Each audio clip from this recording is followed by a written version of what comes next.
men typically don't like talking about these sort of things purely based on really that stereotype that men should just be able to do certain things and achieve certain things and be tough. And so when we have these obsessions with body composition or are unhappy with the way we look, men tend to just hold it in.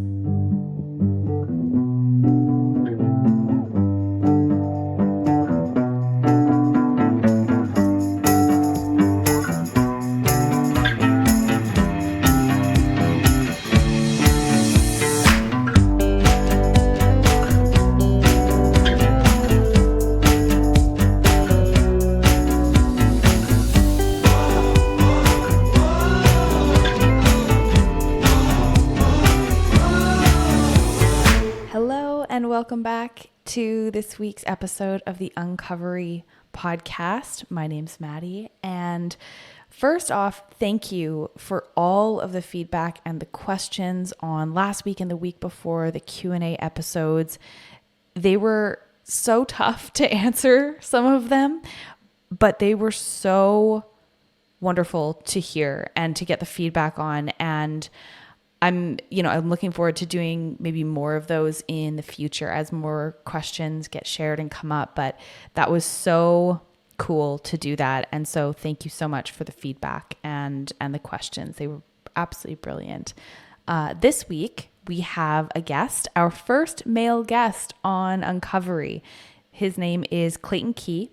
And what him and I discuss is his background in athletics, exercise physiology, and nutrition, and the things that he's seen in the industry of health, fitness, athletics in terms of men and their potentially really disordered relationship with food and their bodies in athletics and dieting and fitness, because we don't talk about that as much. And I think what I'd really like to do is have this become a bit of a series focusing on men and mental health and eating disorders, because it's unfortunately something that's even quieter than talking about eating disorders in general. So I want to elevate some more of those voices, and we'll have another gentleman on the podcast in a few weeks as well to unpack some of this. So Clayton and I talk about things like, when does exercise actually become a detriment to our health, this slippery slope of exercise addiction, and how we can move happily in our bodies. Things about weight classes and men's body dysmorphia in the athletics industry, and how demonizing food can become sort of an ongoing eating disorder for a lot of men in athletics. So a little bit more about Clayton. Clayton Key is the Vice President of Business Development for Shapa Health and MyClearStep, which utilizes numberless scales and a digital platform to improve mental health outcomes. He earned his BS in Kinesiology from the University of Central Oklahoma and holds several accredited certifications in fitness and nutrition. Clayton worked in the health and fitness industry for a decade before earning his Master's of Business Administration from the McCombs School of Business at the University of Texas at Austin. He's passionate about applying psychology to health tech in order to make the world a healthier and happier place. And so with that, I bring you Clayton Key. Okay, Clayton Key, welcome to the podcast. Thank you so much for being here, despite the fact that you have COVID and you have made the time regardless. So I'm glad that you're feeling up to it. And thanks for being here. Yeah, absolutely. Glad we're able to connect and finally schedule a time to meet and chat. So I'm really excited to talk about your background and the perspective that you bring to things like exercise, nutrition, men and mental health, and sort of the dysmorphias that can come about from the diet industry. But I want you to kind of first tell me maybe a little bit about the realm of exercise physiology and your background there. Yeah. So, my background in health and fitness started along with so many others in the industry with me being an athlete. So I played sports all my life, discovered the sport of wrestling in high school and grew to love it very, very much, and continued to pursue that into college. And from there, really just ran out of core classes, didn't know what I wanted to do, but loved learning about health and fitness and human performance, and wanted to better understand how I could be a better athlete and potentially help others. And that led me to pursue my degree in kinesiology with an emphasis in exercise fitness management. From there, I graduated and really kind of took a look around the health and fitness industry and understood, where do I want to go from here? Loved working with athletes, but there just wasn't a great career track in that route. So decided to become a personal trainer and really spent about a decade working across major fitness chains, helping people through nutrition coaching and personal training. Okay. So where does the nutrition piece come in? And when did you start to see the connection between the importance of nutrition rather than singularly focusing on exercise? Yeah, that's really interesting because my degree is in human movement. It's very exercise physiology based.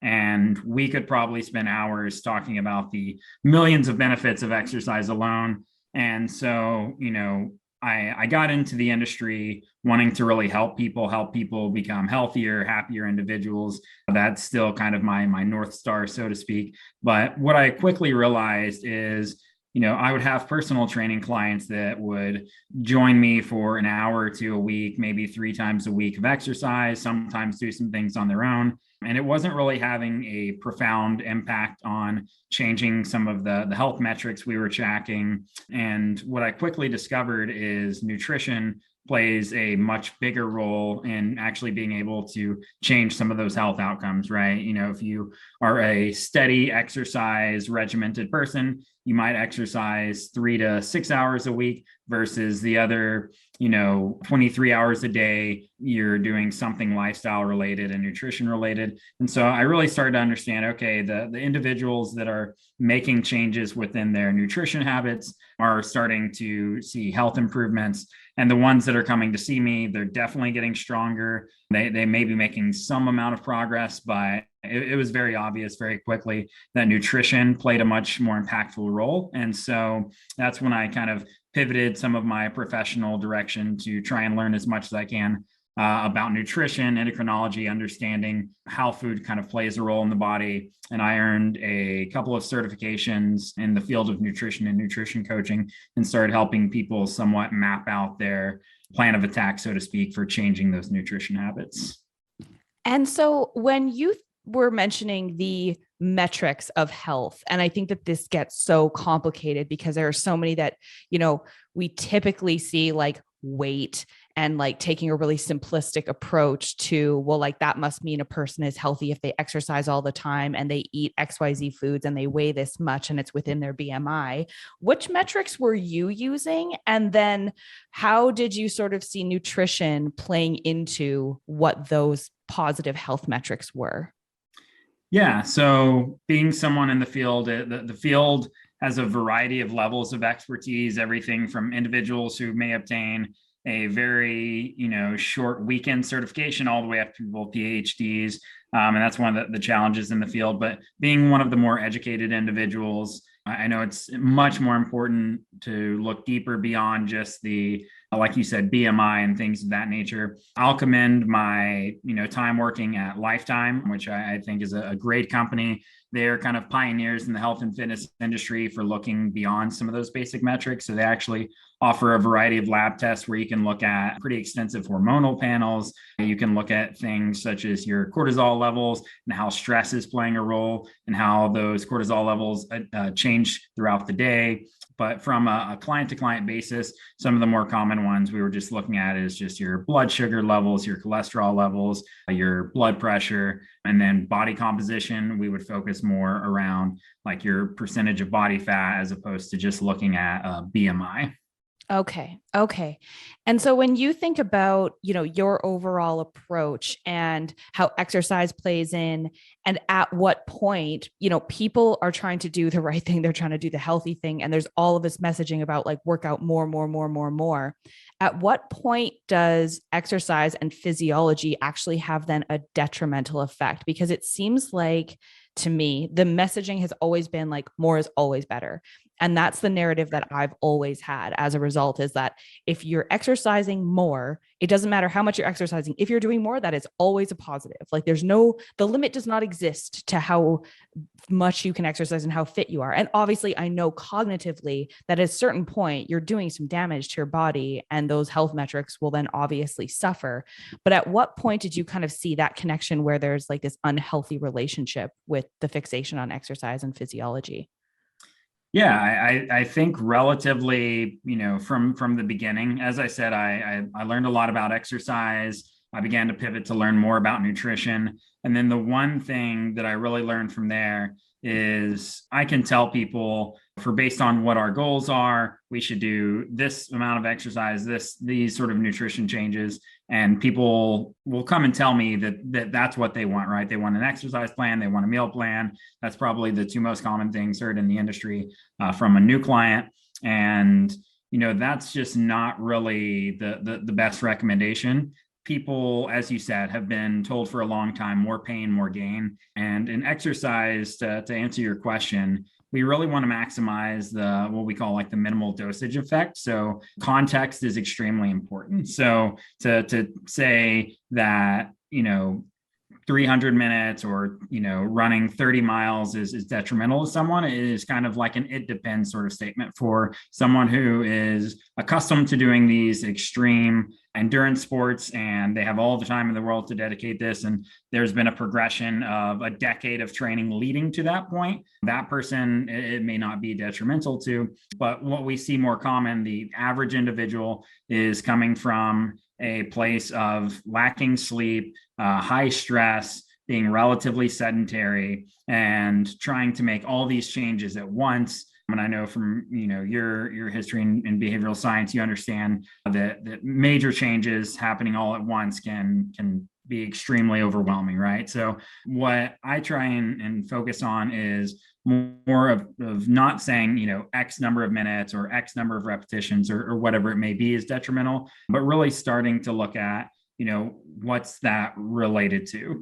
What's that compared to? What's the context of the individual? And so I think that's what most people should be focused on. And if you are getting injured, or if you're exhausted or just mentally worn out, those are signs of what we consider to be overtraining, and definitely signs that it's detrimental to, what you're doing. Yeah. And so, I mean, for myself, I really struggle with exercise, and that's almost a more difficult piece of the eating disorder recovery for me than even nudging the food piece along, is like cutting back on the exercise piece. Just it's really, really difficult because your body just gets physically used to it as well. And so then you need it to almost keep this baseline to avoid the anxiety that like mentally comes along with it. But physiologically, that sort of whatever the rush is that we get from, like, it's no longer an endorphin rush, right? Like that chasing like a runner's high, or like getting the good feeling of endorphins after exercise. At a certain point, I completely stopped getting that, right? It's now just like maintenance, like any other kind of like drug or addiction or anything like that. So knowing that like each individual it's very context dependent, like where they're coming from and what they're trying to kind of get to is way, way more important than these like platitudes about you must be the most fit person in the world and you too can run ultra marathons. Like maybe we just need to like chill the fuck out a little bit with most people. Yeah, no, I completely agree. And it sounds like you face a challenge that's quite common as well, that, people don't really talk about. We talk about getting to the gym and exercise consistently and doing these sort of things. And it's like typically what happens is someone starts some sort of an exercise routine, and the first 2 to 6 weeks, you're feeling great. As you said, you're getting all these endorphins. You're maybe even, seeing some sort of changes in either body composition or other health metrics or something. You may even see some improvements as far as the amount of weight you're lifting or how far you're able to run or whatever it may be. But the body's kind of fickle. And the good about exercise is we're adaptable, but the bad is we're also adaptable, right? So after doing the same thing repeatedly, the results kind of taper off. Your body gets accustomed to what you're doing. mentally you may become bored of those exercises or those routines, and the results slow down because you're doing the same thing. Your body's become used to it, and you're no longer getting the results. So I always make the comparison. It's like getting a new job that pays you $1 million a year, and you love it for the first year. And then after the first year, they say, we're going to cut your salary to 50,000 a year, but we want you to do the same amount of work. And that's kind of like exercise. If you do the same thing repeatedly, initially there's a big payoff, but then kind of the results taper off if we continue to do the same thing. So, it's such an important thing to mix up what we're doing and gradually progress and find new ways to make it exciting, so you don't kind of feel that obligation just to do it, for the sake of doing it. We want to make sure we're getting some sort of ROI out of it.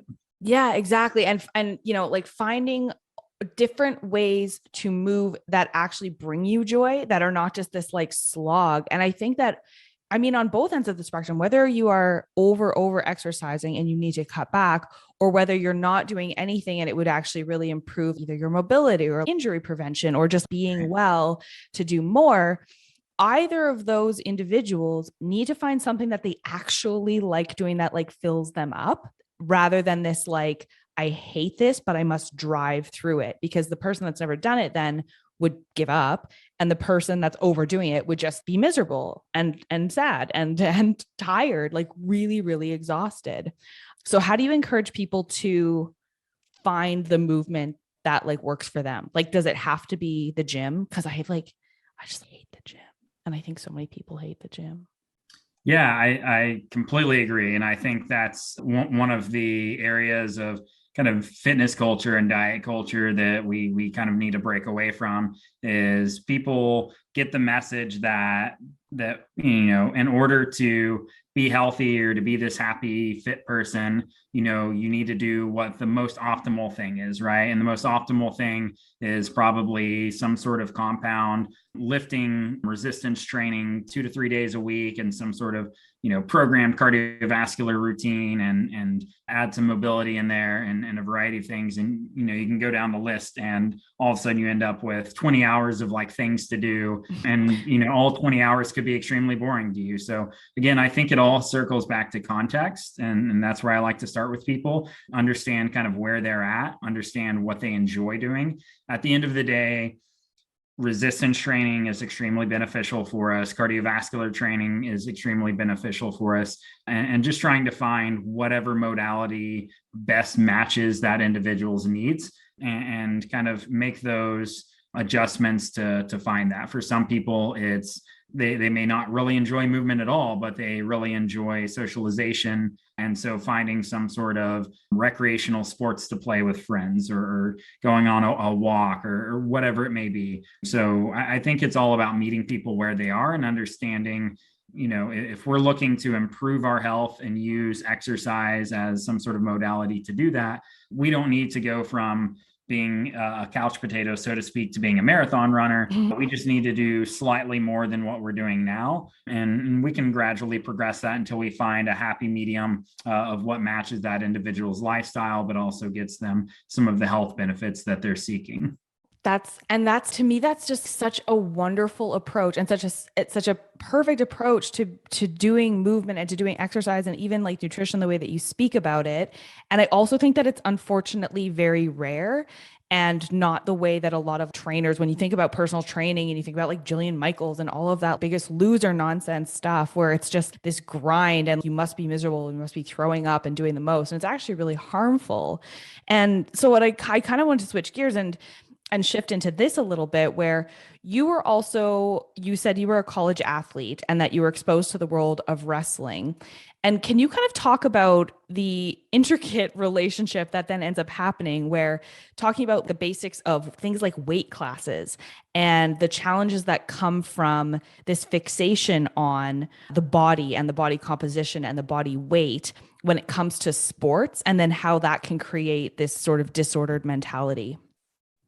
Yeah, absolutely. So as I said, I discovered wrestling. I love the sport of wrestling. My nephew actually just became a wrestler himself. I'm excited to see him kind of go down that path. So yeah, I would encourage, anyone who is interested in the sport. It is a great sport. Give it a shot. a lot of really positive benefits going to come out of it. But as you alluded to, it is a sport designed around weight classes. The goal of the weight classes is so that it's somewhat more competitive and fair. So you're only wrestling against people that are relatively close to your size. So individuals that may not be as tall or as big as an NFL linebacker aren't at a disadvantage in the sport. So it provides some unique opportunities for athletes in that regard. But some of the negatives that come out of it are this obsession around, what you weigh, how much you weigh, and getting to a certain weight at different times. So the wrestling season is usually about a 4 to 5 month season,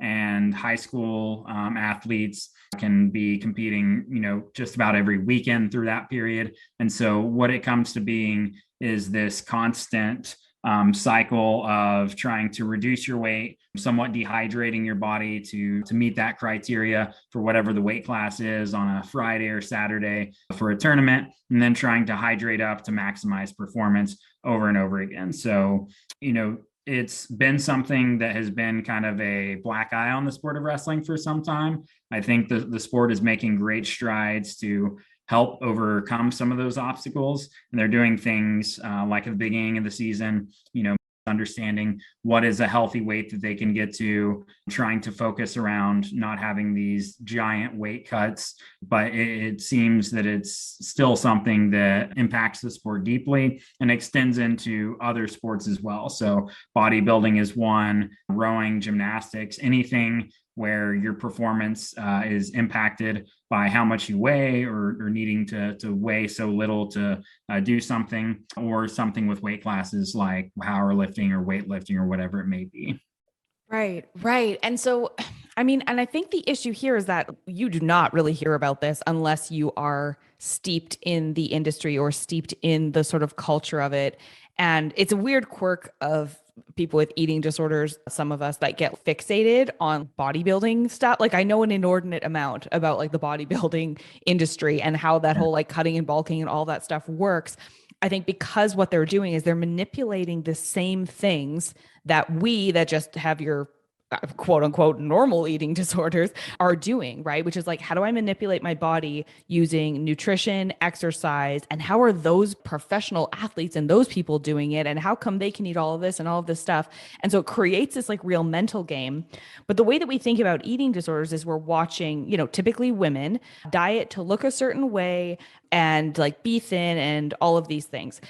And for men and for athletes, I imagine that it is much more difficult to recognize as a problem and much more difficult to recognize as a disorder, simply because A, the design of the industry and the sport is such that it's actually encouraged to take those kind of measures, and B, that they don't think that they fit the profile for someone that should have an eating disorder. And so I'm wondering, behaviorally, what are the different things that you would see people doing in order to kind of get to these unhealthy places and what they're actually practicing? And then when it kind of clicked for you that like, this is really disordered and unhealthy.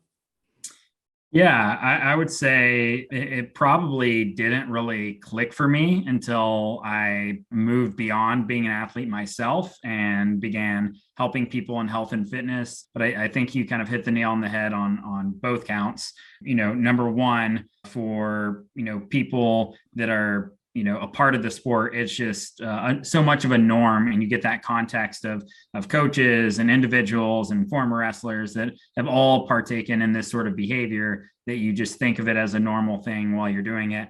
And secondarily, what is preached is to be more disciplined, to be tougher mentally, to be able to cut yourself off from eating certain foods, sometimes eating foods at all, from hydrating yourself. And what is pushed upon individuals in the sport, especially as males, is that you should just be tough. The same kind of stereotype I think we have with a lot of mental health challenges for men is that men should just be tougher, be more disciplined, be able to handle this problem without some sort of help. But yeah, the common behaviors are to completely omit certain foods to understand that we're classifying entire groups of foods as bad for you, which really just teaches us that certain foods are good, certain foods are bad. And then we get in this habit behaviorally of extremely restricting our food intake as we get closer to some sort of a weigh-in or a competition in order to reduce our body weight. And then within a day or so of competition, restricting kind of hydration levels. So pushing to a point where individuals may actually be dehydrated. And, I would say I've seen things as extreme as losing anywhere between 12 to 15 pounds in a 1 to 2 day time span. And then, within 2 hours of weighing in, they've regained, somewhere around 6 to 8 pounds of that, can be quite common for a bigger weight cut. So, yeah. Oh my gosh. That is like, that's a massive, massive swing. Like I knew that there was like, because essentially, and I'm just going to say this just because I'm like a layman in this realm, is like the goal is to stay within the lowest weight class you can so that you're, the strongest of that weight class and have a better chance of winning. And so you want to shrink yourself down into the lowest weight class you can, and then quickly like rehydrate, get nutrition back in you in order to then perform at your best. But you're like literally stopping drinking water for days so that you can get down to this weight and having swings in your weight of 10 pounds either way within days. That feels extraordinarily dangerous to me. Yeah, no, I completely agree. And again, it never dawned upon me until I was out of the context of really being in the wrestling world and starting to understand, physiology and health. But the behaviors of starvation, of dehydrating yourself, even taking links such as doing exercise in a sauna or things that, again, to increase that dehydration process just to reach a certain weight and then perform is extremely detrimental and can be harmful. And there have been, certain cases at the international level, at the college level, school level, of some negative health issues with extreme cases. And so certainly it is something that can be challenging. But to your point, the whole reason it came about is if there's two weight classes, say there's a weight class of 165 pounds and then a weight class of 174 pounds. If I naturally weigh 163 pounds, and I just wrestle at that 165 pound weight class because I weigh a little less than that, and someone naturally weighs 180, but is able to get down to 165 to weigh in, and then weighs 180 when we compete, it might rock you. That would be, yeah. So yeah, it's again something that the sport is trying to address in a number of different ways. But it took probably a couple of years after being removed from the sport to really understand, like, hey, this is something that is potentially detrimental, not only short term, but having some long term impacts on just the relationship with food going forward. I know that's something I was kind of faced with after being removed from the sport and 8+ years of this cycle of starvation, dehydration, cutting off certain foods, those sort of things. It's not an on-off switch to where immediately following the sport we can just transition into just a normal relationship with food. I was going to say, actually, that was going to be my next question is, if you do these behaviors in the context of athletics, but then you're not doing athletics anymore, like I can imagine that you would actually see people get into this cycle of essentially what is an eating disorder, right? Like, let's call it what it is. If you were to put those criteria up against an actual, diagnosable DSM-5 eating disorder, you would very easily be able to diagnose these individuals, and especially if it's causing them distress.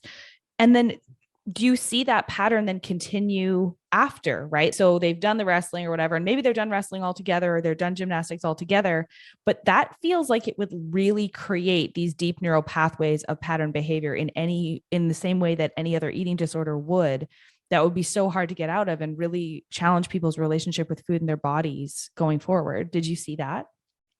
Yeah, absolutely. So I've seen it in several other wrestlers.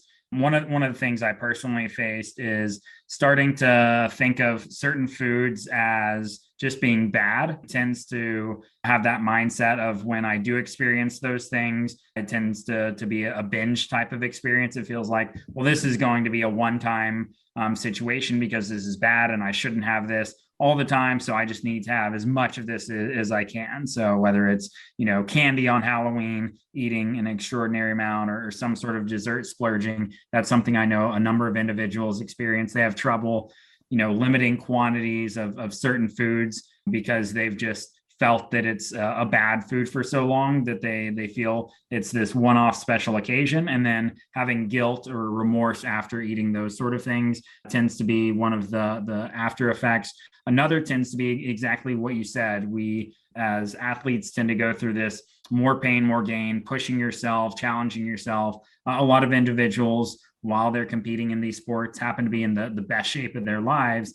And then after they progress beyond those, then it's a lifetime of trying to achieve that same level of health and fitness that may not just simply be sustainable. And in college, I was probably working out between practice and lifting and running and extra stuff about 20 to 25 hours a week. And it's not feasible to really have a life and do those sort of things. And so it just sets us up to have this image of what we should be looking like, how we should be feeling, how we should be performing. And whenever we can't live up to that, when we're 25, 35, 45, 55, it can be kind of detrimental to our mental health. So that's one of the other kind of negative impacts of that lifestyle.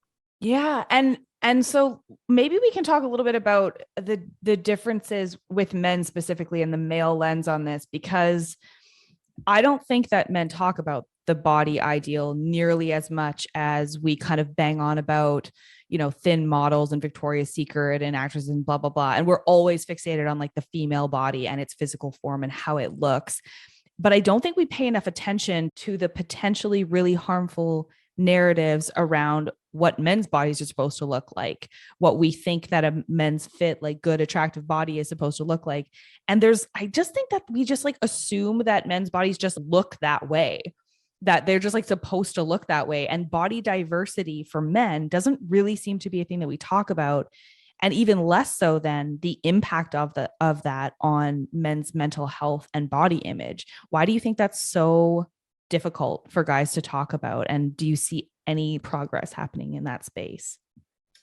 Yeah, absolutely. So I do think it circles back to our society's viewpoint on gender roles as far as males and females, and that males are supposed to be this tough bravado, can handle anything sort of macho exterior. And I think that men typically don't like talking about these sort of things purely based on really that stereotype that men should just be able to do certain things and achieve certain things and be tough. And so when we have these obsessions with body composition or are unhappy with the way we look, men tend to just hold it in. It's not something that's really talked about, within circles of other men. And so I do think that there is being progress made along with, mental health in general. So I think it all kind of circles back to that challenge of men are just supposed to be tough. And if they have any sort of issue with the way they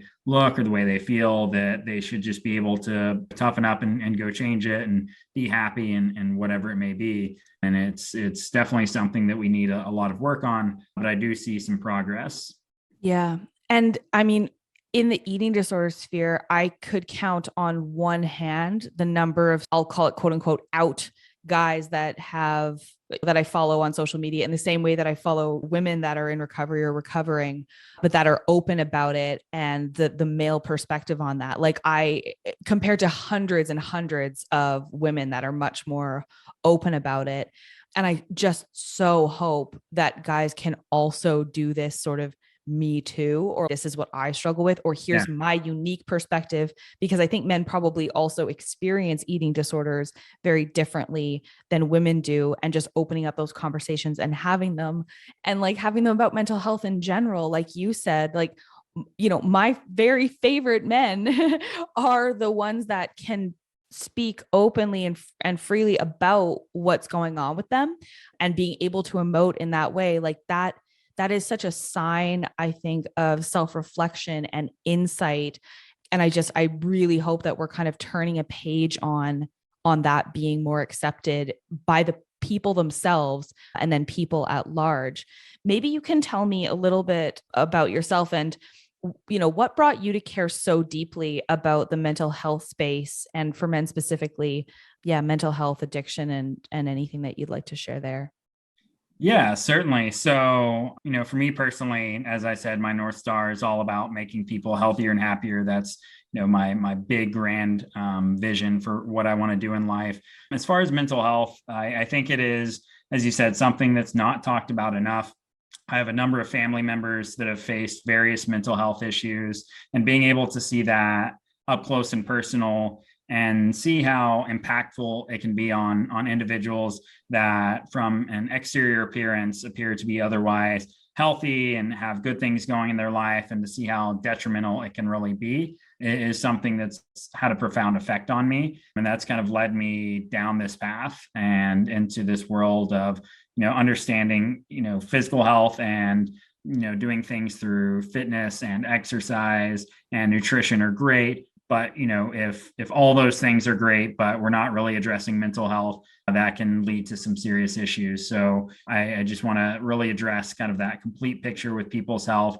I don't know if you're a Brene Brown fan, but I think she's kind of one of the leaders about talking about this idea that, we typically think of being vulnerable as a weakness, but really starting to portray vulnerability as a strength, and getting those stories out and being comfortable, being normalizing, talking about these sort of things, I think is extremely important. Yeah. Yeah. And I mean, I was so excited and surprised when you kind of reached out when I'd been sharing more on social media. And I was like, this is like a person that's willing to actually engage, even if it wasn't even about, you or your story or anything like that yet. It was like this little kind of cheerleading, like, yes, like keep sharing, keep going.